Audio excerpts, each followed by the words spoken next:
마리아 언니에게 20년 만에 연락해서 미안하다고 했다. 자신은 한국에서 잘 살고 있으며 이제 7살 된 딸이 있다고 했다. 지민이라고 하며 정말 특별한 아이라고 했다. 여러 언어의 재능이 있어서 자신을 많이 도와주고 있다고 했다. 언니와 가족들은 모두 괜찮은지 물었다. 언젠가 지민이와 함께 그곳을 방문할 수 있기를 바란다며 사랑한다고 했다. 전송 버튼을 누르는 그녀의 손이 떨렸다. 20년 동안 단절되었던 고향과의 연결고리를 다시 이으려는 첫걸음이었다. 다음 날 아침, 놀랍게도 답장이 와 있었다. 소량이 살아있다니 놀랍다며 모두 그녀가 죽었다고 생각했다고 했다. 20년 동안 얼마나 걱정했는지 모른다고 했다. 마리아는 이제 대학에서 사회학을 가르치고 있으며 정치 상황도 많이 나아졌다고 했다. 소량과 지민이를 보고 싶다며 사진 좀 보내줄 수 있는지 물었다. 온 가족이 그들을 기다리고 있다고 했다. 소량의 눈에서 눈물이 흘렀다. 20년 만에 처음으로 흘리는 기쁨의 눈물이었다. 며칠 후 테크노바에서 특별한 일이 일어났다. 김철수가 전 직원들을 대상으로 한 특별 강연을 개최한 것이다. 주제는 숨겨진 재능을 발견하는 것의 중요성이었다. 김철수가 마이크 앞에서 말했다. 몇 달 전 자신은 중요한 깨달음을 얻었다고 했다. 우리 주변에는 우리가 알지 못하는 놀라운 재능들이 숨어 있다는 것이라고 했다. 그는 소량과 지민이의 이야기를 들려주었다. 물론 그들의 신원은 보호하면서 20년 동안 회사에서 일한 한 분이 계셨다고 했다. 자신은 그분을 그저 성실한 직원으로만 생각했다고 했다. 하지만 실제로는 뛰어난 언어학 박사였고 그분의 어린 딸은 놀라운 언어 재능을 가지고 있었다고 했다. 청중들이 집중해서 듣고 있었다. 이분들 덕분에 회사는 수천억 원의 손실을 막을 수 있었다고 했다. 하지만 더 중요한 것은 자신을 돌아보게 되었다는 것이라고 했다. 얼마나 많은 재능들을 자신이 놓치고 있었을까? 얼마나 많은 직원들의 진정한 능력을 알아보지 못하고 있었을까 하고 물었다. 그날 이후 테크노바는 숨겨진 재능 발굴 프로그램을 시작했다. 모든 직원들이 자신의 특별한 능력이나 관심 분야를 신청할 수 있는 시스템이었다. 놀랍게도 청소부로 일하던 한 분이 과거 수학 교수였다는 것이 밝혀졌고 경비원 중 한 분은 전직 애교관이었다는 것이 알려졌다. 회사는 이들의 경험과 지식을 적절히 활용할 수 있는 새로운 직책들을 만들었다. 한편 지민이는 학교에서도 주목받기 시작했다. 담임 선생님이 소량을 불러 면담을 요청한 것이다. 선생님이 말했다. 지민이가 정말 특별한 것 같다고 했다. 영어 시간에 다른 아이들이 어려워하는 단어들을 쉽게 이해하고 심지어 중국 친구가 전학 왔을 때 간단한 중국어로 대화를 나누더라고 했다. 소량이 걱정스럽게 혹시 문제가 되는지 물었다. 선생님은 아니라며 전혀 문제없다고 했다. 오히려 다른 아이들에게 좋은 자극이 되고 있다고 했다. 다만 지민이에게 더 적합한 교육 과정이 필요할 것 같다고 했다. 그날 저녁, 소량은 지민이와 진지한 대화를 나누었다. 선생님이 지민이를 위한 특별한 수업을 제안하셨다며 어떻게 생각하는지 물었다. 지민이가 다른 친구들과 떨어져서 수업받는 거냐고 물었다. 소량은 아니라고 했다.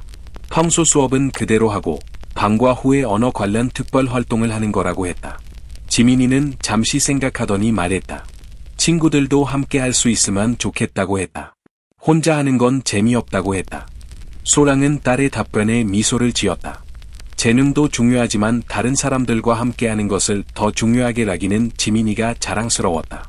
몇 주 후 지민이의 학교에서는 세계 언어 문화 체험 프로그램이 시작되었다. 지민이가 중심이 되어 다른 아이들과 함께 여러 나라의 언어와 문화를 배우는 프로그램이었다. 지민이가 작은 선생님이 되어 설명했다. 친구들에게 오늘은 중국어를 배워볼 거라고 했다. 이 글자는 안녕이라는 뜻이며 니하오, 니호 라고 읽는다고 설명했다. 아이들이 따라하며 즐거워했다. 지민이의 재능이 혼자만의 것이 아니라 모든 친구들과 나누는 선물이 되었다. 그 모습을 지켜보던 소량은 가슴이 벅찼다. 이것이 바로 자신이 원했던 것이었다. 지민이의 재능이 부담이 아니라 기쁨이 되는 것. 어느 날 저녁, 김철수가 소량의 사무실에 들렀다. 좋은 소식이 있다고 했다. 정부에서 회사의 국제협력 사례를 모범 사례로 선정했다고 했다. 특히 소량과 지민이의 활약이 큰 역할을 했다고 했다. 소량이 상을 받는 건지 물었다. 그런 셈이라며 하지만 그녀의 신분은 여전히 보호될 거라고 했다. 익명의 언어 전문가와 그의 딸로만 소개될 예정이라고 했다. 소량은 안도의 한숨을 쉬었다. 김철수가 하나 더 있다고 했다. 이번 성과를 인정받아서 그녀의 급여를 대폭 인상하기로 했다고 했다. 그리고 지민이를 위한 교육기금도 별도로 마련했다고 했다. 소량이 고맙다며 하지만 가장 중요한 건이라고 말하려 했다. 김철수가 안다고 했다. 지민이가 행복하게 자라는 것이 최우선이라고 했다. 그날 밤 소량은 지민이와 함께 옥상 정원에 올라갔다. 서울의 야경이 한눈에 보랐다. 지민이가 저 불빛들 하나하나에 사람들이 살고 있는 거냐고 물었다. 소량은 그렇다고 답했다. 지민이가 그 사람들도 모두 다른 언어로 이야기하는지 물었다. 소량은 어떤 사람들은 그렇겠다고 답했다. 지민이는 잠시 생각하더니 말했다. 언젠가는 모든 사람들이 서로를 이해할 수 있게 되면 좋겠다고 했다. 언어가 달라도 말이다. 소량은 딸의 순수한 소망에 마음이 뭉클했다. 그럴 수 있을 거라며 지민이 같은 아이들이 있으니까라고 했다. 몇 달이 더 지나고 가을이 깊어갈 무렵 소량에게 특별한 편지가 도착했다. 베네수엘라의 언니 마리아로부터랐다. 정말 놀라운 소식이라고 했다. 정부에서 해외 거주 학자들을 위한 특별 프로그램을 만들었다고 했다. 안전이 보장되는 조건에서 고국을 방문할 수 있는 프로그램이라고 했다. 소량과 지민이도 참여할 수 있을 것 같은데 어떻게 생각하는지 물었다. 소량의 손이 떨렸다. 20년 만에 고향을 밟을 수 있는 기회였다. 그날 저녁 지민이에게 이 소식을 전했다. 엄마의 고향에 가볼 기회가 생겼다고 했다. 지민이가 정말이냐며 할머니, 할아버지를 만날 수 있는지 물었다. 소량은 그렇다며 그리고 지민이가 배우고 있는 스페인어를 실제로 사용해 볼 수도 있다고 했다. 지민이의 눈이 반짝였다. 알아며 정말 가냐고 물었다. 소량은 고개를 끄덕였다. 이제는 숨어 살 필요가 없었다. 자신의 정체성을 찾았고 딸과 함께 당당하게 살 수 있게 되었다. 며칠 후 김철수에게 이 소식을 알렸다. 좋은 일이라며 회사에서도 지원하겠다고 했다. 이번 여행이 그녀와 지민이에게 의미 있는 시간이 되기를 바란다고 했다. 소량이 고맙다며 하지만 걱정되는 것도 있다고 했다. 김철수가 뭐가 걱정이냐고 물었다. 소량은 지민이가 자신의 뿌리를 알게 되면 혹시 한국을 떠나고 싶어 할까 봐 걱정이라고 했다. 김철수는 미소를 지었다. 지민이는 이미 자신의 정체성을 확고히 만들어가고 있다고 했다. 한국에서 태어나고 자란 아이면서 동시에 베네수엘라의 피를 이어받은 아이라고 했다. 두 가지 모두가 그 아이의 소중한 일부라고 했다. 그의 말이 소량의 마음을 편안하게 해주었다. 출발 전날 밤, 소량과 지민이는 함께 짐을 쌌다. 지민이가 할머니께 뭘 선물해드릴까 하고 물었다. 소량이 뭐가 좋을까 하며 한국의 특별한 것으로 하면 어떨까 했다. 지민이는 한복은 어떠냐며 그리고 자신이 쓴 한글 편지도 좋겠다고 했다. 소량은 딸의 생각에 감동했다. 좋은 생각이라고 했다. 지민이는 그날 밤 할머니께 드릴 편지를 정성스럽게 썼다. 한글과 스페인어를 섞어가며 쓴 편지였다. 할머니께 안녕하세요. 저는 지민이에라고 썼다. 엄마의 딸이라고 했다. 할머니를 만나서 정말 기쁘다고 했다. 저는 한국에서 태어났지만 할머니의 나라도 사랑한다고 했다. 스페인어도 배우고 있다며 할머니를 많이 사랑한다고 스페인어로 썼다. 다음 날 인천공항에서 김철수와 회사 동료들이 배웅을 나왔다. 좋은 여행 되라며 그리고 꼭 돌아와야 한다고 했다. 그들에게 꼭 필요한 분들이라고 김철수가 말했다. 비행기 안에서 지민이가 창밖을 내다보며 말했다. 엄마, 진짜 할머니 나라에 가는 거죠? 소량은 그렇다고 답하며 딸의 손을 꼭 잡았다. 14시간의 비행 끝에 그들이 카라카스 공항에 도착했을 때 마리아 이모가 눈물을 흘리며 기다리고 있었다. 20년 만에 만나는 자매의 재회였다. 지민이는 처음 보는 이모에게 스페인어로 인사했다. 마리아 이모는 깜짝 놀라며 이 아이가 정말 소양의 딸이냐며 스페인어를 이렇게 잘한다고 감탄했다. 그날부터 일주일 동안 지민이는 베네수엘라에서 새로운 세계를 경험했다. 엄마의 어린 시절 집을 보고 할머니의 요리를 맛보고 사촌들과 함께 놀았다. 무엇보다 자신의 언어 재능이 할머니와 할아버지와의 소통을 가능하게 만든다는 것에 기뻤다. 어느 날 저녁 가족들이 모인 자리에서 할아버지가 말했다. 지민이는 정말 특별한 아이라며 여러 나라 말을 할 수 있는 것이 신기하다고 했다. 언어는 마음을 연결하는 다리라며 지민이가 그런 다리를 많이 만들 수 있을 거라고 했다. 지민이는 수줍게 미소 지으며 답했다. 할아버지도 한국어 배우고 싶으시면 가르쳐 드릴게요. 가족들이 웃었다. 소랑은 딸이 자신의 뿌리를 자랑스럽게 받아들이면서도 한국을 그리워하는 모습을 보며 안도했다. 일주일의 여행이 끝나고 한국으로 돌아가는 날, 지민이는 할머니께 작별 인사를 했다. 할머니는 지민이에게 작은 목걸이를 선물하며 말했다. 이것은 우리 가족의 전통 장신구라며 지민이가 어디에 있든 가족의 사랑을 기억하라고 했다. 지민이는 목걸이를 받으며 말했다. 할머니, 저 다시 올게요.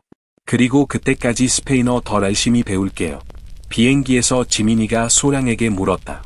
엄마, 우리는 베네수엘라 사람이에요? 아니면 한국 사람이에요? 소량은 깊이 생각한 후 답했다. 우리는 둘 다야. 내가 태어나고 자란 한국도 엄마와 할머니의 나라인 베네수엘라도 모두 우리의 일부야. 이것이 바로 우리를 특별하게 만드는 거야. 지민이는 고개를 끄덕이며 말했다. 그럼 저는 두 나라를 연결하는 다리가 될 수 있겠네요. 한국에 돌아온 후 소량과 지민이의 삶은 더욱 풍요로워졌다. 지민이는 학교에서 베네수엘라 문화를 소개하는 발표를 했고 친구들은 그녀의 이야기에 큰 관심을 보았다. 테크노바에서도 새로운 프로젝트가 시작되었다. 남미 지라그로의 사업 확장이었고 소량의 전문성이 그 어느 때보다 필요한 시점이었다. 그녀는 이제 단순한 번역가가 아니라 문화적 가교 역할을 하는 핵심 인재가 되어 있었다. 어느 겨울 저녁, 소량은 사무실에서 혼자 야근을 하고 있었다. 창밖으로 눈이 내리고 있었다. 그녀는 잠시 일을 멈추고 창밖을 바라보았다. 1년 전만 해도 그녀는 보이지 않는 존재였다. 하지만 지금은 회사의 중요한 의사결정에 참여하고 딸과 함께 국제적인 무대에서 활약하고 있었다. 무엇보다 지민이가 자신의 재능을 자랑스러워하며 행복하게 성장하고 있었다. 휴대폰에 메시지가 왔다. 지민이로부터랐다. 엄마, 오늘 학교에서 새로운 친구를 사귀었어. 러시아에서 온 친구인데 한국말이 어려워해서 제가 도와줬어. 내일 러시아어 책을 빌려서 공부해 볼 거예요. 엄마가 늦게 들어오셔도 괜찮아요. 숙제 다 했고 저녁도 먹었어. 사랑해요. 소랑은 미소를 지으며 답장을 보냈다. 우리 딸이 자랑스럽다고 곧 들어갈 테니까 기다리지 말고 먼저 자라고 했다. 그날 밤 집에 도착했을 때 지민이는 이미 잠들어 있었다. 침대 앞에는 러시아어 기초책이 놀아 있었고 공책에는 키릴 문자들이 정성스럽게 란습되어 있었다. 소랑은 딸의 이마에 가볍게 키스를 하고 이불을 덮어주었다. 거실로 나온 소양은 책장에서 그날 김철수가 준 문패를 꺼냈다. 박소영 박사, 언어학 및 국제문화업무 이사라는 글자가 여전히 새 것처럼 반짝이고 있었다. 그녀는 문패를 들고 발코니로 나갔다.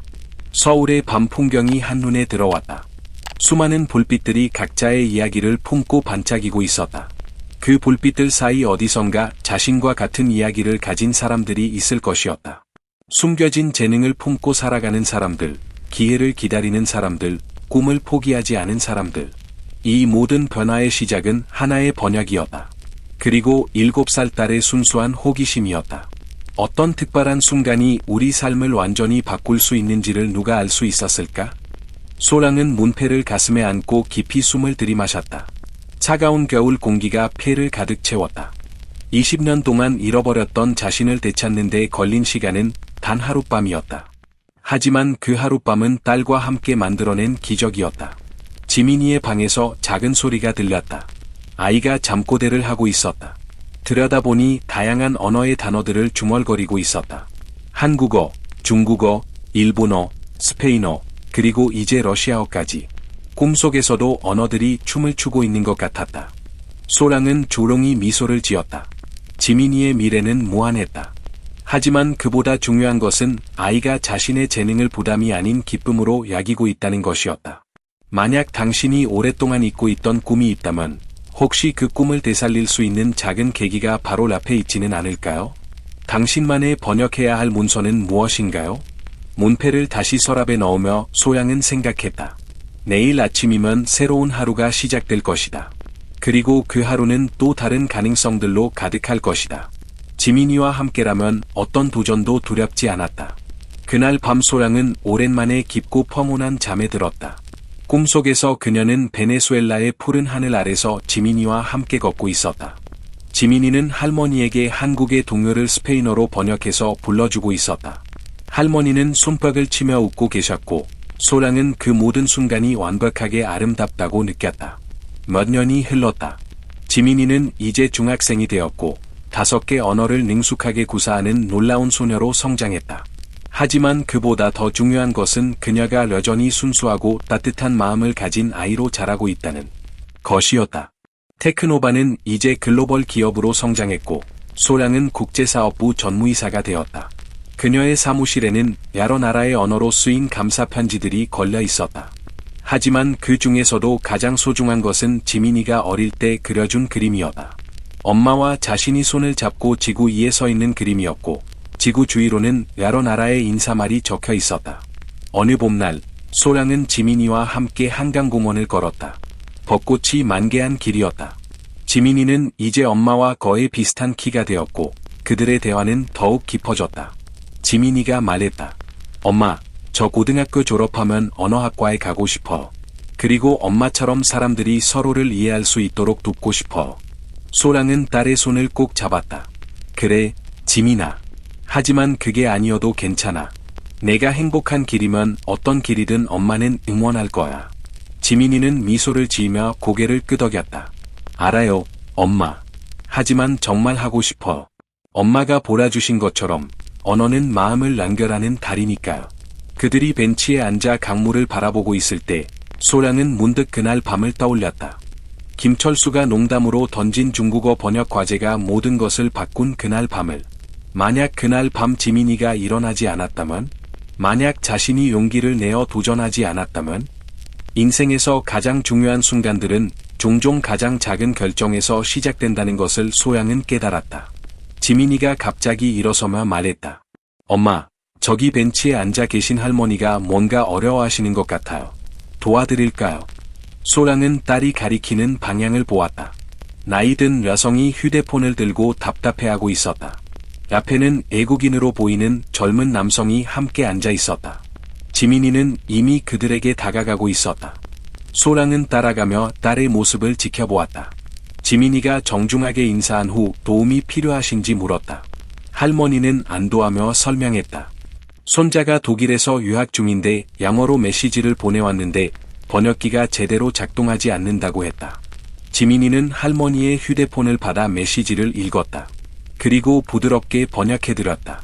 손자가 곧 방학이라 한국에 오겠다는 내용이었고 할머니가 좋아하실 선물도 준비했다는 따뜻한 메시지였다. 할머니의 얼굴이 환해졌다. 정말 고맙다며 지민이의 손을 꼭 잡았다. 이런 착한 아이가 있어서 세상이 아름답다고 했다. 그 모습을 지켜보던 소량은 가슴이 뭉클했다. 지민이는 자신의 재능을 자랑스럽게 다른 사람을 돕는 데 사용하고 있었다. 이것이야말로 진정한 재능의 의미였다. 집으로 돌아가는 길에 지민이가 말했다. 엄마, 할머니가 정말 기뻐하시는 걸 보니까 저도 기분이 좋아요. 제가 배운 것들이 이렇게 도움이 될 수 있다니 신기해요. 소량은 딸의 어깨에 손을 올렸다. 그래, 지민아. 재능이라는 건 혼자 가지고 있을 때는 그냥 능력일 뿐이야. 하지만 다른 사람과 나눌 때 진정한 의미를 갖게 되는 거야. 그날 저녁, 소량은 오랜만에 일기를 썼다. 2027년 4월 15일. 오늘 지민이와 함께 한강공원을 걸었다. 지민이는 이제 정말 어른스러워졌다. 그리고 무엇보다 따뜻한 마음을 가진 아이로 자랐다.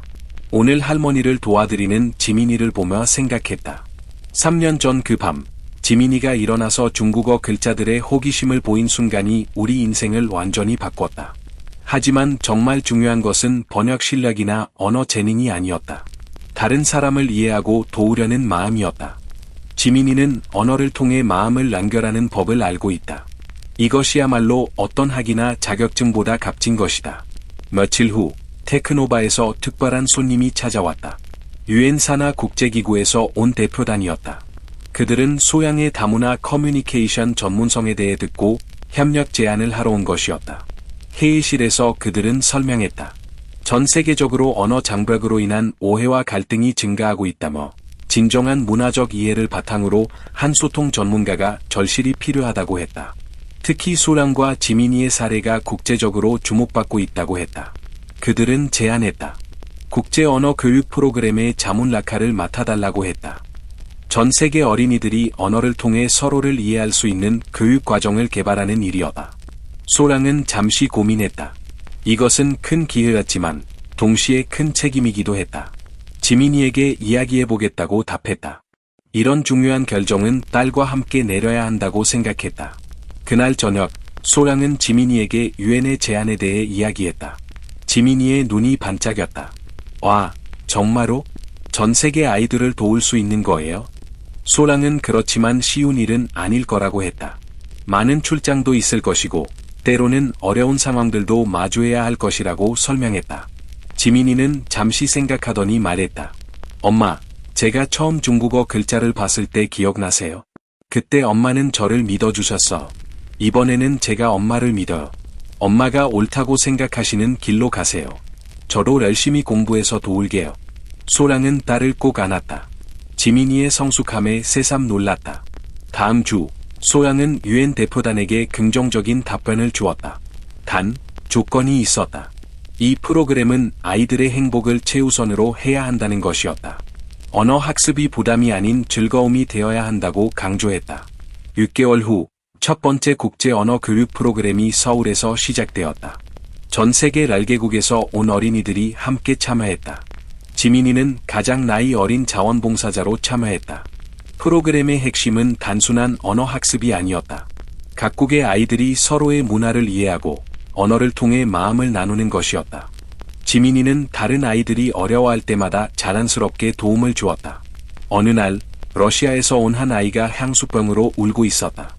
지민이는 그 아이 옆에 앉아 러시아어로 위로의 말을 건넸다. 그리고 함께 그 아이의 고향 동요를 불렀다. 아이의 얼굴에 미소가 돌아왔다. 그 모습을 지켜본 소랑은 깨달았다. 지민이는 단순히 언어를 잘하는 아이가 아니었다. 다른 사람의 마음을 이해하고 공감할 수 있는 특별한 능력을 가진 아이였다. 프로그램이 끝날 무렵 참가한 모든 아이들이 각자의 언어로 감사 인사를 준비했다. 지민이는 무대에 서서 말했다. 모든 친구들에게 고맙다고 했다. 서로 다른 나라에서 왔지만 함께 웃고 함께 배우면서 우리는 하나가 되었다고 했다. 언어는 다르지만 마음은 같다는 것을 배웠다고 했다. 이제 우리는 평생 친구라고 했다. 아이들이 박수를 치며 환호했다.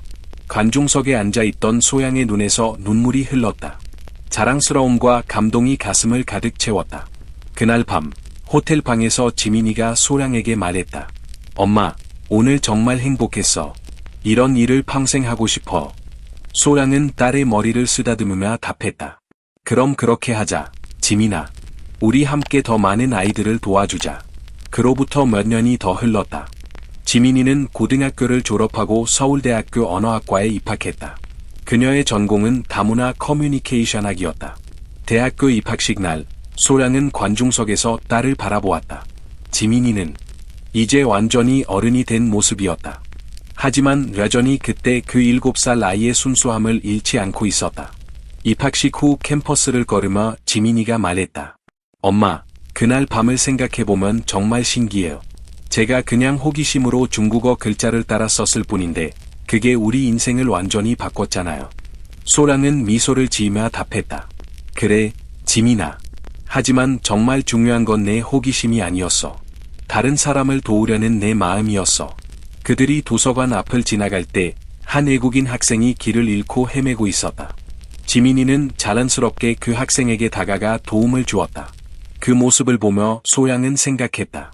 어떤 것들은 변하지 않는구나. 그날 저녁, 소양은 테크노바 사무실에서 마지막 보고서를 작성하고 있었다. 국제 언어 교육 프로그램의 5년 성과 보고서였다. 전 세계 신개국에서 10만 명 이상의 어린이들이 이 프로그램을 통해 서로를 이해하는 법을 배웠다. 보고서를 마치며 소양은 창밖을 바라보았다. 서울의 야경이 여전히 아름답게 반짝이고 있었다. 하지만 이제 그 불빛들이 다르게 보랐다. 각각의 불빛이 누군가의 꿈과 희망을 담고 있다는 것을, 그리고 그 꿈들이 서로 연결되어 더 큰 빛을 만들어낸다는 것을 알 수 있었다. 휴대폰에 메시지가 왔다. 지민이로부터였다. 엄마, 오늘 첫 수업에서 교수님이 물어보셨어. 언어학을 왜 공부하고 싶은지 말이에요. 저는 이렇게 답했어. 언어는 마음을 연결하는 다리라고. 제가 그런 다리를 더 많이 만들고 싶다고. 엄마가 가르쳐 주신 거예요. 고마워, 엄마. 소랑은 미소를 지으며 답장을 보냈다. 우리 딸이 자랑스럽다고, 그리고 사랑한다고. 책상 서랍을 열어 그 오래된 문패를 꺼냈다. 박소영 박사, 언어학 및 국제문화업무 이사. 이제 이 문패 앞에는 새로운 것이 하나 더 추가될 예정이었다. 유엔 언어교육 특발자문위원. 하지만 소랑에게 가장 소중한 건 여전히 다른 것이었다. 지민이가 그린 그 어린 시절 그림이었다. 엄마와 딸이 손을 잡고 지구 위에 서 있는 그림. 그 그림 속에서 그들은 여전히 함께 꿈을 꾸고 있었다. 그날 밤 집에 도착했을 때 지민이는 아직 도서관에서 공부하고 있었다. 소랑은 딸의 방에 들어가 책상을 정리해 주었다. 책상 위에는 여러 언어로 된 책들이 놀아 있었고 공책에는 새로운 언어들이 정성스럽게 적혀 있었다. 그 중에서 소양의 눈을 끈 것은 지민이가 써놓은 짧은 메모였다. 언어는 벽이 아니라 문이다. 마음과 마음을 연결하는 문. 소량은 그 메모를 읽으며 깊이 고개를 끄덕였다. 지민이는 정말로 이해했구나. 언어의 진정한 의미를. 발코니로 나가 서울의 밤을 바라보며 소량은 그날 밤을 떠올렸다. 김철수가 농담으로 던진 번역 과제가 모든 것을 시작하게 한 그날 밤을. 만약 그때 포기했다면, 만약 지민이가 호기심을 보이지 않았다면, 인생에서 가장 작은 순간들이 때로는 가장 큰 변화를 만들어낸다. 어떤 이야기가 끝나는 순간은 다른 이야기가 시작되는 순간이기도 합니다. 당신의 숨겨진 재능은 무엇인가요? 그리고 그 재능으로 누구를 도울 수 있을까요? 지민이가 집에 돌아온 것은 밤 11시였다. 공부에 지쳐 있었지만 눈은 여전히 반짝이고 있었다. 엄마가 기다리고 있었냐며 미안해했다. 소랑은 괜찮다며 딸을 꼭 안았다. 오늘 하루는 어땠는지 물었다. 지민이는 정말 재미있었다고 답했다. 새로운 친구들도 많이 사귀었고 배울 것도 많다고 했다. 특히 교수님이 말씀하신 게 인상 깊었다고 했다. 언어학자의 역할은 단순히 번역하는 것이 아니라 서로 다른 문화와 사람들 사이의 이해를 돕는 것이라고 했다. 소량은 맞다며 내가 어릴 때부터 자랑스럽게 해온 일이라고 했다. 그날 밤 잠자리에 들기 전 지민이가 소량에게 말했다. 엄마, 저 정말 행복해요. 제가 좋아하는 일을 하면서 동시에 다른 사람들을 도울 수 있다니 이보다 더 좋은 일이 있을까요? 소량은 딸의 손을 꼭 잡으며 답했다. 지민아, 행복은 바로 그런 거야. 자신이 가진 것을 다른 사람과 나누며 함께 성장하는 것, 내가 그걸 깨달았다는 게 정말 자랑스러워. 그날 밤 소량은 오랜만에 꿈을 꾸었다. 꿈속에서 그녀는 어린 지민이와 함께 테이블에 앉아 있었다. 중국어 글자들이 가득한 종이를 보며 함께 퍼즐을 맞추고 있었다. 하지만 이번에는 그 글자들이 빛나고 있었다. 마치 별처럼. 꿈에서 지민이가 말했다. 엄마, 이 글자들이 예뻐. 마치 사람들의 마음을 연결하는 발 같아요. 소랑은 꿈속에서 미소를 지으며 답했다. 그래, 지민아. 언어는 바로 그런 거야. 사람들의 마음을 연결하는 발. 아침에 일어나 그 꿈을 기억하며 소량은 생각했다. 모든 것이 그날 밤에서 시작되었다. 하지만 그 시작은 끝이 아니라 새로운 출발이었다. 그리고 그 여행은 아직도 계속되고 있다. 지민이와 함께 아침 식사를 하며 소량은 물었다. 오늘은 어떤 새로운 것을 배울 예정이냐고. 지민이는 밝게 웃으며 답했다. 오늘은 아랍어 첫 수업이 있다고 했다. 교수님이 아랍어는 특히 아름다운 언어라고 하셨다고 했다. 소량은 고개를 끄덕이며 말했다. 모든 언어는 아름다워. 그 안에 사람들의 마음이 담겨 있으니까. 그들이 집을 나서며 지민이가 말했다. 엄마, 저 언젠가 꼭 전 세계 모든 언어를 배우고 싶어. 그래서 어떤 사람과도 마음을 나눌 수 있게 되고 싶어. 소량은 딸의 꿈이 얼마나 아름다운지 새삼 깨달았다. 그럼 우리 함께 그 꿈을 이뤄나가자고 말했다. 그들이 지하철역으로 향하는 길에 소량은 뒤돌아 집을 바라보았다. 그 작은 아파트에서 모든 기적이 시작되었다. 그리고 그 기적은 아직도 계속되고 있었다. 지하철에서 지민이는 새로 산 아랍어 교재를 펼쳐보고 있었다. 복잡한 문자들을 보며 신기해하는 딸의 모습을 보며 소량은 미소를 지었다. 어떤 것들은 정말 변하지 않는구나. 그날 이후로 그녀는 다시는 그 벤치에 앉지 않았다. 하지만 벚꽃은 매년 같은 자리에 피었다. 삽사인 보이지 않는 라인 그날 새벽, 그녀는 아무 말 없이 사라질 뻔했다. 강남구 청담동의 고급 주택가에 위치한 김철수 회장의 저택에서 웃음소리가 호두나무로 장식된 서재 벽면에 메아리쳤다. 국내 최대 IT 기업 중 하나인 테크노바 회장 김철수는 편안한 자세로 앉아 있었고, 이사회 임원들과 함께 자신이 생각하기에는 기가 막힌 농담을 던지며 즐거워하고 있었다. 그 농담의 대상은 바로 자신의 가정부였다. 박소량은 이것을 고려했다. 몇 가지 보장이 필요하다고 말했다. 김철수가 말해보라고 했다. 소량은 익명성과 유연한 근무 시간을 요구했다. 그녀가 주저한 후 단호하게 계속했다. 그리고 동등한 대우, 더 이상 직원들을 희롱하는 농담은 없어야 한다고 했다.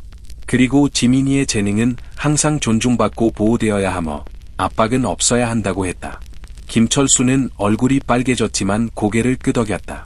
약속한다며 그것을 믿는데 시간이 걸릴 거라는 것도 이해한다고 했다. 소량은 수표를 조심스럽게 접어서 주머니에 넣었다. 오늘 할 일을 마쳐야겠다고 했다. 김철수가 물러서며 정말 미안하다고 덧붙였다. 그녀는 작은 고개, 끄덕임으로 인정한 후 나가려고 돌아섰다. 3개월 후, 소량은 테크노바 타워의 개인 사무실에 앉아 있었다. 그녀의 책상에는 최신형 컴퓨터 시스템과 7개 언어로 된 참고서들이 놀아 있었다. 그녀는 방금 브라질 기술 회사와의 합작 투자 계약을 검토하고 법무팀이 놓친 3개의 계약상 취약점을 찾아냈다. 지민이는 때때로 사무실을 방문했고 감독하에 언어 소프트웨어로 놀며 새로운 글자와 소리에 매료되어 즐거워했다. 문을 두드리는 소리가 나더니 김철수가 커피 2잔을 들고 들어왔다. 그는 그녀가 좋아하는 방식 그대로 준비된 커피 한 잔을 그녀의 책상에 놓았다. 김철수는 앉으며 싱가포르 계약이 그녀의 검토와 지민이의 초기 도움 덕분에 진전되고 있다고 말했다. 이사회가 감명받았다고 했다. 소량은 작은 미소와 함께 커피를 받았다. 그녀는 여전히 소박한 아파트와 조용한 생활을 유지하고 있었지만 그녀의 삶은 상상할 수 없었던 방식으로 변화했다. 그리고 지민이의 미래는 전에는 불확실했지만 이제 밝게 빛나고 있었다. 김철수가 작은 포장을 그녀의 책상에 올려놓으며 그녀를 위한 것이라고 했다. 시간 나실 때 열어보라고 했다. 그가 나간 후 소량은 포장을 풀었고 새로운 문패를 발견했다. 박소영 박사, 언어학 및 국제문화업무 이사라고 적혀 있었다. 아래에는 손으로 쓴 메모가 있었다. 이것을 사용할지는 당신의 선택이며 어쨌든 이제 당신은 보인다고 적혀 있었다. 오랫동안 사용하지 않았던 자신의 학위가 새겨진 글자들을 소량은 손가락으로 쓸어보았다. 20년간의 투명함이 한 번의 번역과 재능 있는 딸과 어머니가 받아들인 도전으로 끝났다. 그녀는 문패를 서랍에 넣었다. 그날 저녁, 지민이와 함께 집으로 돌아가는 길에 소량은 한강을 따라 걸었다. 봄바람이 그들의 머리카락을 살랑거렸고 벚꽃이 강물 위로 떨어져 내렸다. 지민이는 새로 배운 중국어 단어들을 엄마에게 자랑하며 즐거워하고 있었다. 지민이가 소량의 손을 잡으며 자신은 그 글자들을 읽을 수 있는지 물었다. 소량이 부드럽게 답했다. 때로는 예상하지 못한 재능을 가지고 태어나는 거라고 했다. 중요한 건 그 재능을 어떻게 사용하느냐라고 했다. 지민이가 엄마처럼 사람들을 돕는 거냐고 물었다. 소량은 딸을 바라보며 미소를 지었다. 그렇다며 하지만 내가 원하는 방식으로라고 했다. 그들이 작은 동네의 아파트 단지에 다가갈 때 소량은 뒤돌아 강남 방향에 반짝이는 불빛들을 바라보았다. 그곳 어디선가 김철수는 아마도 여전히 일하고 있을 것이었고 이제는 그의 직원들을 다르게 보고 있을 것이었다.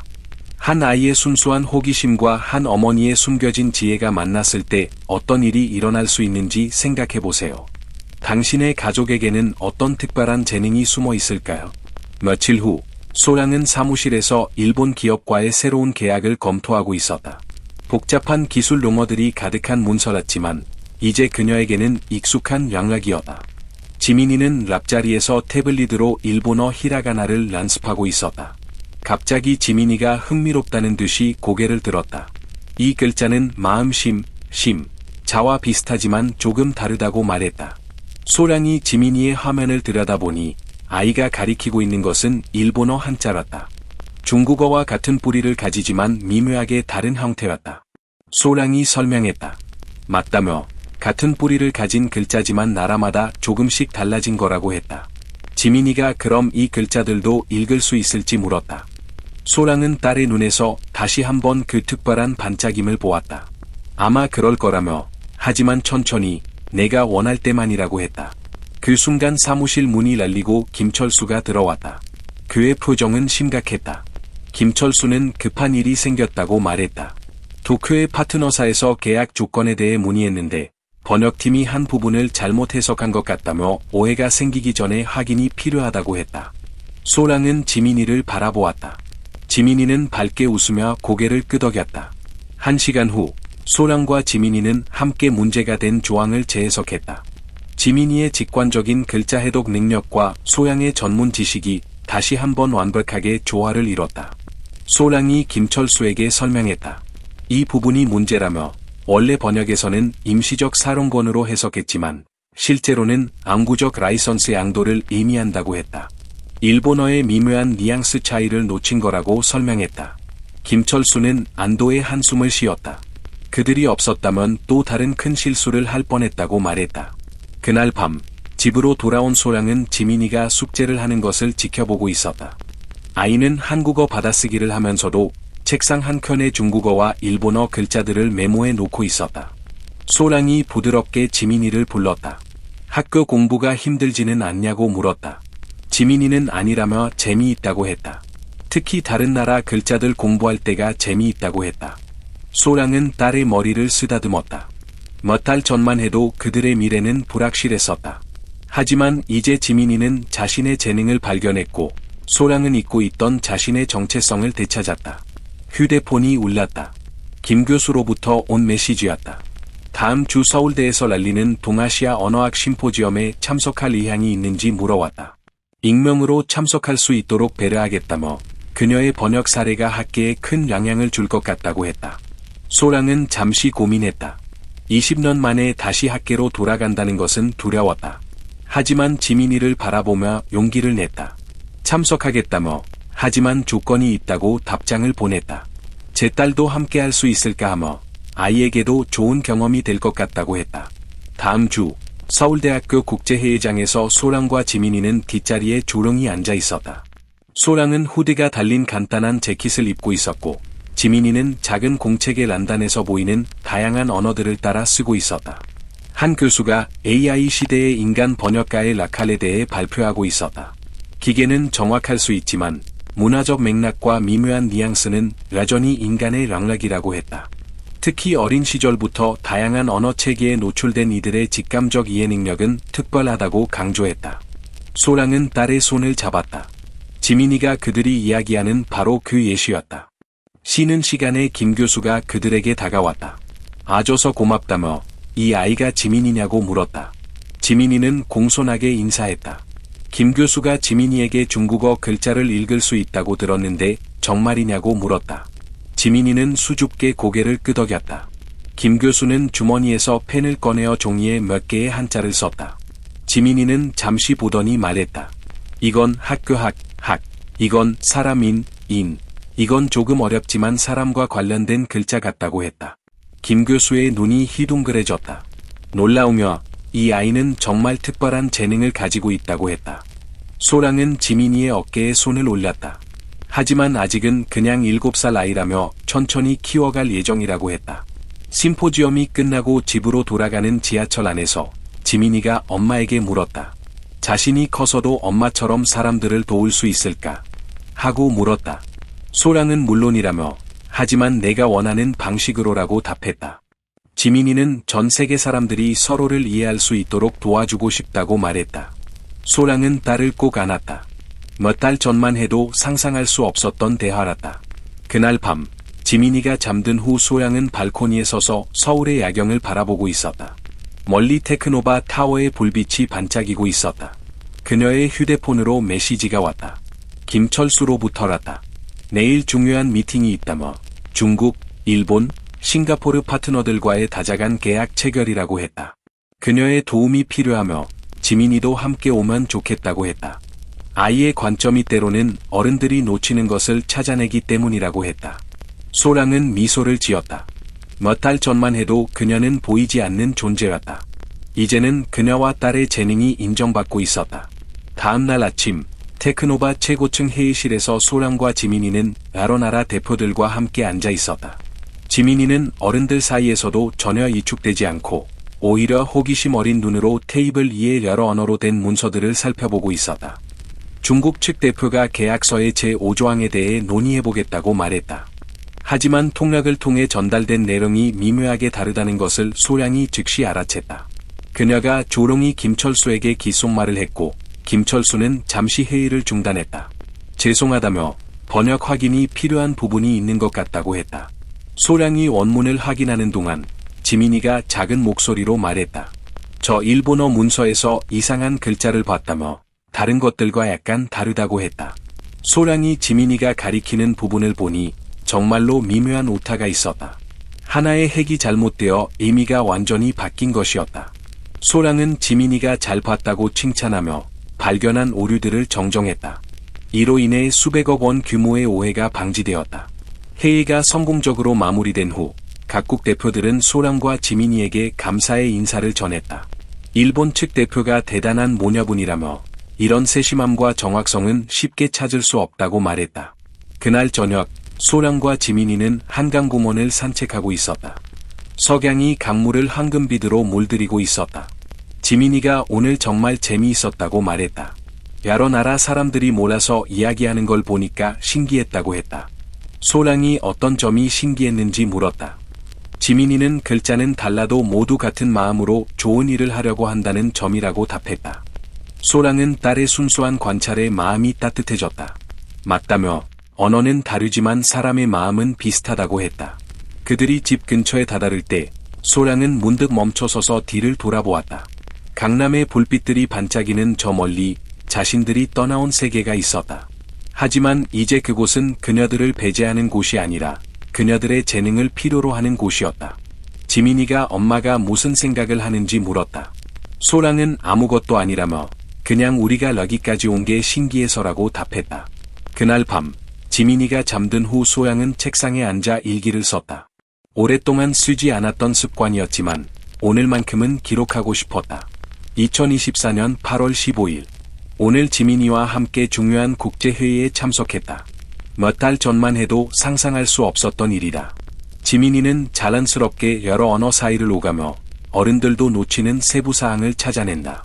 이 아이의 재능이 때로는 나를 놀라게 한다. 하지만 무엇보다 중요한 것은 지민이가 행복해한다는 것이다. 자신의 능력이 다른 사람들에게 도움이 된다는 것을 알고 기뻐한다. 이것이 바로 내가 원했던 것이다. 강요가 아닌 자랑스러운 성장, 숨겨진 재능이 아닌 인정받는 능력. 펜을 내려놓고 소량은 창밖을 바라보았다. 밤하늘에 별들이 반짝이고 있었다.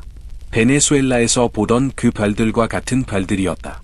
며칠 후 소량의 사무실에 특별한 손님이 찾아왔다. 베네수엘라 대사관의 문화담당관이었다. 담당관이 정중하게 인사하며 이렇게 찾아뵙게 되어 영광이라고 했다. 사실 베네수엘라 정부에서 한국과의 문화 교류 프로그램을 기획하고 있는데 박사님의 도움이 필요하다고 했다. 소량은 잠시 긴장했다. 자신의 과거가 드러나는 것을 원하지 않았다. 담당관이 그녀의 표정을 읽었는지 부드럽게 말을 이었다. 물론 박사님의 개인적인 상황을 고려해서 익명으로 참여하실 수 있도록 배려하겠다고 했다. 다만 한국어와 스페인어를 모두 능통하게 하시는 분이 많지 않다고 설명했다. 소량이 어떤 종류의 프로그램인지 물었다. 주로 교류라고 했다. 양국의 젊은 학생들이 서로의 언어와 문화를 배울 수 있도록 하는 프로그램이며 특히 언어 교육 부분에서 박사님의 전문성이 필요하다고 했다. 소량은 잠시 생각했다. 이것은 지민이에게도 좋은 경험이 될 수 있을 것 같았다. 조건이 있다며 제 딸도 이 프로그램에 참여할 수 있을까 하고 물었다. 아이에게 자신의 뿌리를 알려주고 싶다고 했다. 담당관은 물론이라며 오히려 더 좋을 것 같다고 답했다. 그날 저녁 소량은 지민이에게 이 소식을 전했다. 엄마의 고향 친구들과 일할 기회가 생겼다며 지민이도 함께 할 수 있다고 했다. 지민이가 정말이냐며 엄마 고향 말도 배울 수 있는지 물었다. 소량은 그렇다며 스페인어라고 했다. 아름다운 언어라고 했다. 지민이의 눈이 반짝였다. 알아요. 그럼 중국어, 일본어, 한국어, 스페인어까지 4개 언어를 알게 되는 거냐고 했다. 소랑은 딸을 안으며 웃었다. 옥심쟁이라고 했다. 몇 주 후, 서울 시내의 한 문화센터에서 첫 번째 한 베네수엘라 문화교류 프로그램이 시작되었다. 소랑은 익명의 언어 전문가로 참여했고, 지민이는 가장 어린 참가자였다. 베네수엘라에서 온 젊은 강사가 밝게 인사했다. 지민이는 소랑이 미리 가르쳐준 대로 답했다. 다른 참가자들이 박수를 쳤다. 한국의 중학생, 고등학생들과 함께 7살 지민이가 스페인어를 배우는 모습은 신기하면서도 감동적이었다. 프로그램이 진행되면서 지민이는 놀라운 속도로 스페인어를 흡수했다. 뿐만 아니라 다른 참가자들이 어려워하는 부분을 쉽게 설명해주기도 했다. 고등학생 언니가 신기해하며 지민이에게 어떻게 이렇게 빨리 배우는지 물었다. 지민이가 순수하게 답했다. 글자의 모양과 소리가 연결되는 게 보인다고 했다. 그날 수업이 끝난 후 베네수엘라 강사가 소랑에게 다가왔다. 이 아이는 정말 특별하다며 언어에 대한 천부적인 감각을 가지고 있다고 했다. 혹시 전문적인 교육을 받게 할 계획은 없는지 물었다. 소랑이 답했다. 아직은 아이가 즐겁게 배우는 것이 우선이라고 했다. 강사는 물론이라며 하지만 이런 재능은 귀하다고 했다. 잘 키우시면 정말 놀라운 일을 해낼 수 있을 거라고 했다. 집으로 돌아가는 길에 지민이가 말했다. 스페인어 정말 예쁘다며 엄마가 어렸을 때 이 말로 이야기했다고 생각하니까 신기하다고 했다. 소랑의 마음이 따뜻해졌다. 그럼 지민이도 엄마의 어렸을 때 친구가 된 거라고 했다. 지민이는 내라며 그럼 엄마가 그리워하던 고향 이야기도 더 들을 수 있겠다고 했다. 그날 밤 소랑은 오랫동안 봉해두었던 상자를 알았다. 그 안에는 베네수엘라에서 가져온 맛 안 되는 물건들이 있었다. 오래된 사진들, 대학 시절의 논문들, 그리고 어머니가 써주셨던 편지들. 지민이가 옆에 앉으며 사진들을 들여다보았다. 이 사람들이 누구냐고 물었다. 소랑은 엄마의 가족들이라고 했다. 지민이의 할머니, 할아버지, 이모들이라고 했다. 지민이가 언젠가 만날 수 있을까 하고 물었다. 소랑은 잠시 말을 잃었다. 정치적 상황 때문에 20년 동안 가족들과 연락을 끊고 살았던 것이다. 소랑이 언젠가는 만날 수 있을 거라며 딸의 머리를 쓰다듬었다. 그날 밤 지민이가 잠든 후 소랑은 용기를 내어 오랫동안 하지 못했던 일을 했다. 베네수엘라의 언니에게 이메일을 보낸 것이다. 마리아 언니에게 20년 만에 연락해서 미안하다고 했다. 자신은 한국에서 잘 살고 있으며 이제 7살 된 딸이 있다고 했다. 지민이라고 하은 완벽하게 정적인 자세를 유지하고 있었다. 그녀의 얼굴은 중성적인 표정으로 가려져 있었고 이는 그녀가 이미 완전히 익숙해진 표정이었다. 그녀는 회장이 몇 분 전 자신의 손에 밀어넣은 서류를 꽉 쥐고 있었다. 20년간의 근무 경험이 그녀에게 완전히 눈에 띄지 않으면서도 모든 것을 지켜보는 법을 가르쳐 주었지만 오늘은 뭔가 달랐다. 김철수는 웃음을 참으며 눈물을 닦으면서 진심이라는 듯 말했다. 우리 법무팀이 방금 상하이 파트너사로부터 받은 계약서라며 우리 전문 번역가들도 이 기술 용어들을 이해하느라 진땀을 빼고 있다고 했다. 만약 소랑이 내일 아침까지 이걸 제대로 번역할 수 있다면 자신의 한 달 급여인 거의 4억 원을 주겠다고 선언했다. 이탈리아에서 수입한 중앙 테이블 주위에 앉아있던 3명의 임원들에게서 또 다시 폭소가 터져 나왔다. 올해만 4번째인 28조 원 규모의 인수합병 성사를 축하하고 있던 그들에게 이것은 저녁 식사 후의 단순한 오락거리였다. 재무이사인 이미경이 웃으며 너무 심하다고 말했지만 여전히 웃음을 멈추지 않았다. 소랑은 모든 글자가 중국어로 쓰여진 서류를 내려다보았다. 복잡한 한자들이 페이지를 가득 채우고 있었고 기술적인 다이어그램과 여백의 주석들이 함께 있었다. 종이가 그녀의 손가락 사이에서 살짝 떨리고 있었는데 그것은 두려움 때문이 아니라 이 집안에서 좀처럼 느끼지 못했던 감정들 때문이었다. 분노와 이렇게 터무니없는 요구를 들어줄 방법이 없다는 절망감이 그녀 안에서 조롱이 끓어오르고 있었다. 김철수는 내일 오후 5시까지라고 못 박으면서도 곧바로 돌려줄 거라고 생각한다며 손을 휘저으며 무시하는 제스처를 취했다. 다이아몬드 커프스 단추가 이쪽의 크리스탈 쌍들리에 빛에 반짝였다. 소랑은 한 번 고개를 끄덕이며 여전히 서류를 들고 있었다. 더 필요한 것이 있느냐는 질문에 김철수는 가기 전에 바의 술이 충분한지 확인하라고 했다. 늦게까지 깨어서 축하할 예정이라고 했다. 또 다른 손짓과 함께 소량은 서재를 떠났고 뒤에서 묵직한 참나무 문을 닫았다. 웃음소리는 그녀가 긴 복도를 따라 부엌으로 걸어갈 때 점점 작아졌다. 그녀의 조롱한 신발은 부드러운 카페트 위에서 아무 소리도 내지 않았는데 그 카페트는 아마도 그녀의 란봉보다 더 비쌀 것이었다. 부엌이라는 피난처에서 소양은 서류를 대리석 조리대 위에 올려놓고 그것을 응시했다. 그녀는 20년 전 베네수엘라에서 한국으로 온 이후 김씨 가문을 위해 일해왔다. 김철수의 자녀들이 자라나는 것을 지켜보았고 그의 집을 정성껏 돌보았으며 심지어 3년 전 암의 마지막 단계에서 그의 아내를 돌보기도 했다. 그러나 이 모든 시간이 지나도 그녀는 여전히 그에게 보이지 않는 존재였고 그저 그의 오락을 위한 소도구일 뿐이었다. 소랑은 유니폼 주머니에서 휴대폰을 꺼내어 서류 사진을 찍었다. 그런 다음 중요한 일로 도움이 필요하다는 짧은 메시지를 보냈다. 40분 후 바가 완전히 채워져 있고 부엌이 완벽한 상태임을 확인한 후 소양은 김씨 가문의 저택을 떠나 자신의 12년 된 현대 소나타를 타고 20분 거리에 있는 노동자 계층 동네의 소박한 아파트로 향했다. 늦은 시간임에도 불구하고 많은 창문에서 여전히 불빛이 새어나오고 있었다. 사람들이 일찍 잠자리에 들 나위가 없는 동네였다. 작지만 완벽하게 정리된 방 하나짜리 아파트에서 소량은 유니폼을 벗었다. 그녀의 딸 지민이는 7살이었고 앞방에서 깊이 잠들어 있었다. 엄청난 호기심과 패턴을 인식하는 타고난 재능을 가진 이 소녀는 책과 텔레비전에서 보는 다양한 알파벳들에 항상 매료되곤 했다. 소량은 부엌 테이블에 앉아 서류를 다시 들여다보기로 했다. 지민이가 한밤중에 화장실을 가려고 일어났을 때 엄마가 앉아있고 테이블 위에 종이가 놀아있는 것을 보았다. 지민이는 졸린 목소리로 이상한 글자들이 그림 같다고 중얼거리며 다가왔다. 소랑은 미소를 지으며 그것이 먼 나라의 글자라고 설명했다. 놀랍게도 지민이는 란필과 공책을 집어들고 몇 개의 글자를 따라 쓰기 시작했다. 도서관에서 본 책의 글자와 비슷하다며 바로 나라 말을 하는 언니가 나오는 책이라고 했다.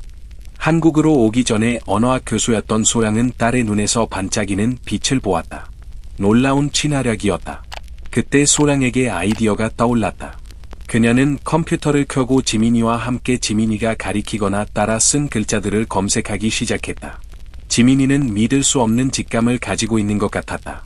특정 핵들을 의미들과 연결시킬 수 있었고, 소량은 언어학 지식과 예전의 메모들, 그리고 온라인 사전에 대한 접근을 통해 더 많은 것을 해독해낼 수 있었다. 전문 용어는 아이에게 너무 어려웠지만, 글자를 풀어내는 지민이의 능력은 정말 놀라웠다. 소랑은 이메일을 여러 서류의 사진들과 지민이가 해독한 것들을 첨부하고 김 교수에게 메시지를 보냈다. 이 늦은 시간에 연락드려 죄송하지만 교수님의 전문 지식이 필요한 급한 일이 있다고 했다. 제 딸이 몇 개의 글자를 읽는데 특별한 재능을 보라서 함께 중국어 기술 문서 해석을 상당히 진전시킬 수 있었다고 설명했다. 하지만 더 전문적인 용어들에 대해서는 교수님의 견해가 필요하다고 도움을 요청했다. 그녀는 전송을 클릭하고 거실 구석에 있는 작은 책장으로 걸어갔다. 소설책들 뒤에서 가죽으로 장정된 공책을 꺼냈다. 그 안에는 여러 언어로 세심하게 정리되고 주석이 달린 손으로 쓴 메모들이 있었다. 소랑은 빈 페이지를 펼치고 지민이의 작업을 정리하기 시작했다. 그녀의 펜이 종이 위에서 빠르게 움직였다. 김철수가 알지 못하는 것, 그의 어떤 고롱주들도 알아보려 하지 않았던 것은 고국의 정치적 불안정을 피해 도망오기 전에 박소량이 동아시아 언어 전문가이자 상업 및 기술 번역에 특화된 언어학과 박소영 교수였다는 사실이었다. 소량의 전화가 새벽 2시 17분에 울렸다. 언어학 학회에서 함께 활동했던 전 동료인 김 교수였다. 방금 이메일을 봤다며 흥미로운 문서라고 했다. 보내준 해석들이 초기 부분에 대해서는 놀라울 정도로 정확하다고 했다. 이것은 양자 컴퓨팅 하드웨어에 대한 기술 파트너십 협정이며 용어가 고도로 전문적이라고 설명했다. 이미 길을 찾은 것 같다며 기꺼이 더 자세히 논의하겠다고 했다. 소양은 미소를 지었다. 고국을 떠난 후 그녀는 의도적으로 익명성을 추구했고 잊혀지는 것에서 안전을 찾았다. 학계에서는 그녀가 정치적 박해 중에 사망한 것으로 여겨지고 있었다. 오직 김 교수만이 진실을 알고 있었다. 5년 전 자선 행사에서 그녀가 음료를 서빙하는 것을 보고 그녀를 알아본 것이다. 김 교수는 그녀의 비밀을 지켜주었고 그녀의 사생활 보호 필요성을 이해했다. 소랑은 가장 어려운 부분은 끝났다며 이제 그 함의를 이해하는 일이 남았다고 답장을 보냈다.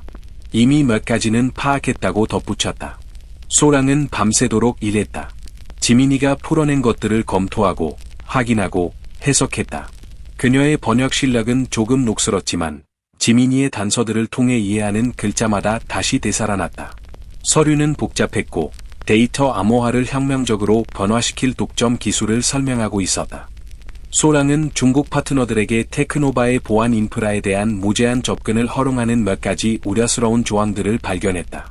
이런 세부 사항들은 아마도 분석을 피하기 위해 기술 언어에 숨겨져 있었을 것이다. 새벽이 되자 그녀는 문제가 되는 부분들을 강조한 별도의 문서와 함께 상세한 번역을 완료했다. 그녀는 두 문서를 모두 인쇄한 후 정규 근무 시간인 오전 7시에 김씨 저택으로 돌아가기 전에 2시간 동안 잠을 잤다. 지민이는 지쳐서 깊이 잠들어 있었다. 아침 내내 소양은 평상시 업무를 수행했다. 아침 식사를 준비하고 방을 정리하고 빨래를 시작했다. 김철수와 그의 손님들은 야란 시경에 나타났고 그녀가 준비한 커피로 숙취를 달래고 있었다. 김철수가 그녀가 아침 식사 공간을 다시 채우고 있을 때 불렀다. 어젯밤 농담을 재미있게 받기를 바라며 시간 날 때 그 서류들을 돌려달라고 했다. 소량은 서류를 내놓으며 고개를 끄덕였다. 자신과 지민이가 번역했다고 말했다. 김철수는 커피잔을 입술 중간에서 멈췄다. 서류를 제 딸과 제가 요청하신 대로 번역했다고 소양이 말하자 그는 작업 가방에서 폴더를 꺼내어 충격에 빠진 임원들이 조용히 앉아있는 테이블로 다가가는 그녀를 바라보았다. 김철수는 그것이 불가능하다며 비웃었지만 그의 미소는 이미 흔들리고 있었다. 7살 딸과 함께 하룻밤 사이에 복잡한 기술 문서를 번역했다는 것이냐고 물었다. 소랑은 실제로 제 7살 딸이 글자의 상당 부분을 해독했으며 자신은 단지 정리하고 함의를 해석했을 뿐이라고 답했다. 우려가 될 수 있는 부분들도 강조해서 표시해놨다고 덧붙였다. 소랑이 폴더를 테이블에 올려놓자 방은 완전한 정적에 빠졌다. 김철수는 마치 그녀를 처음 보는 것처럼 그녀를 응시했다. 그는 폴더를 열고 번역문을 검토하기 시작했다. 그의 표정이 즐거움에서 혼란으로 그리고 놀라움으로 변했다. 소랑이 3번째 페이지의 한 문단을 가리키며 설명했다. 약이 이 부분이 중국 파트너들에게 무제한 접근을 허용하는 조항이며 모든 보안 프로토콜에 대한 백도어를 주는 것이라고 했다. 그리고 이 조항은 실질적으로 공동 개발하는 모든 기술의 소유권을 상하이의 그들 자회사로 이전하는 것이라고 지적했다. 김철수의 얼굴은 모든 활기를 잃었다. 그는 똑같이 충격을 받은 것처럼 보이는 동료들을 바라보았다. 어떻게 그녀가 딸이 어디서 어떻게 배운 건지 더듬거리며 물었다. 소양은 단순하게 답했다. 제가 고국을 떠나야 하는 상황이 되기 전에는 기술 번역 전문 언어학 교수였다고 했다. 베이징 대학에서 박사 후 과정을 하는 동안 중국어를 전공한 이유기도 하다고 설명했다. 지민이는 언어에 대한 타고난 재능을 물려받은 것 같으며 그 아이가 글자들을 푸는 열쇠였다고 했다. 재무이사 이미경이 서류를 집어들며 말했다. 맞다며 이 조항들은 회사를 망쳤을 것이라고 했다. 법무팀은 어떻게 이런 걸 놓쳤을까 의아해했다.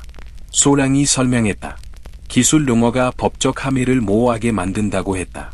언어와 기술을 모두 이해하고 작은 세부 사항들에 주의를 기울이지 않으면 이런 조항들은 표준적인 것처럼 보인다고 했다. 김철수가 갑자기 일어나더니 의자를 뒤로 넘어뜨렸다. 모두들 나가라며 소량만 남으라고 했다. 다른 임원들이 소지품을 챙겼고 이미경은 번역 문서를 보호하듯 지고 있었다.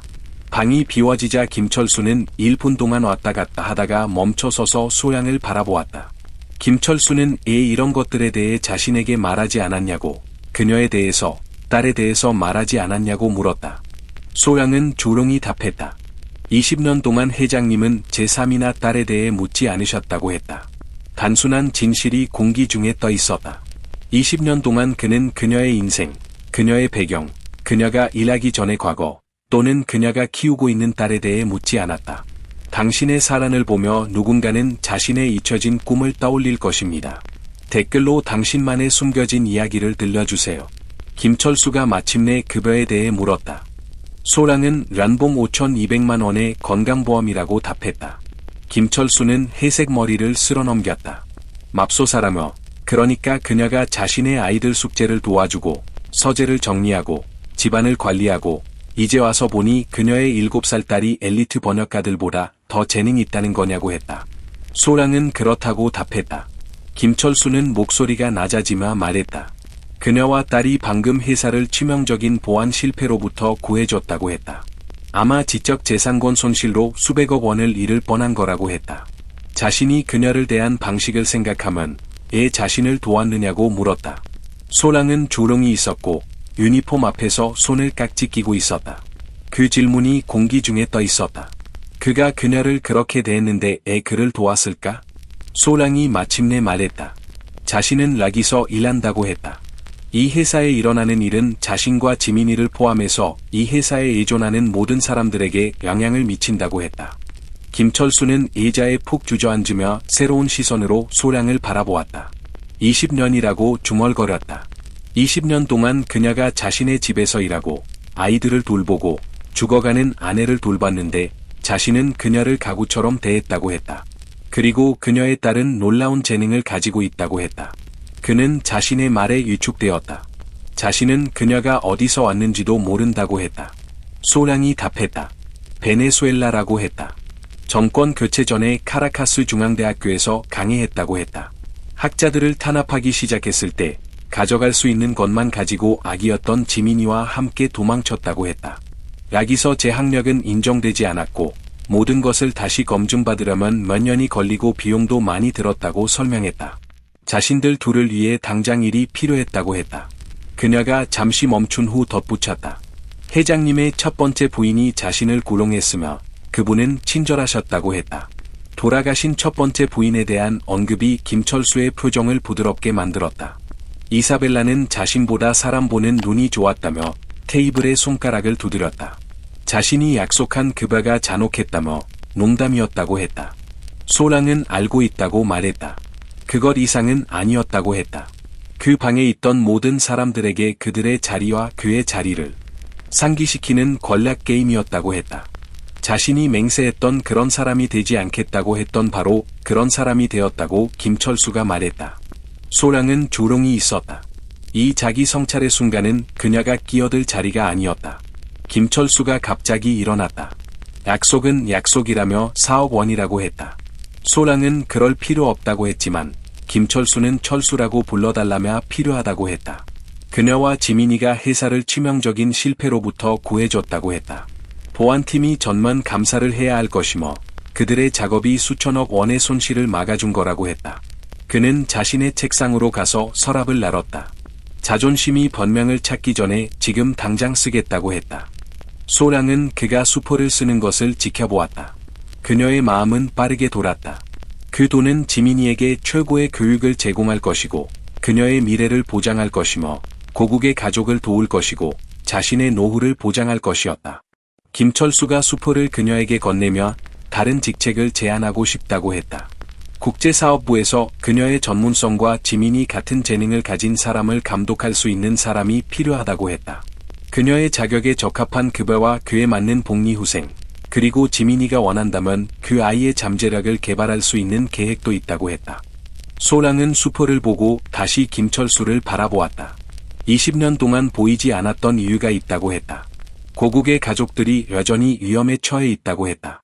김철수의 눈에 이해가 떠올랐다. 그러면 독립계약자로서의 직책이면 어떨까 하며 공개적인 프로필 없이 법무팀과 직접 국제계약 업무를 하는 것이라고 제안했다. 그녀가 편안해할 수 있는 방식으로 구성할 수 있으며 지민이에 대해서는 개인 교사를 구하고 그 재능을 미래를 위해 기를 수 있도록 해주겠다고 했다. 원한다면 스포트라이트를 피해서 말이다. 소랑.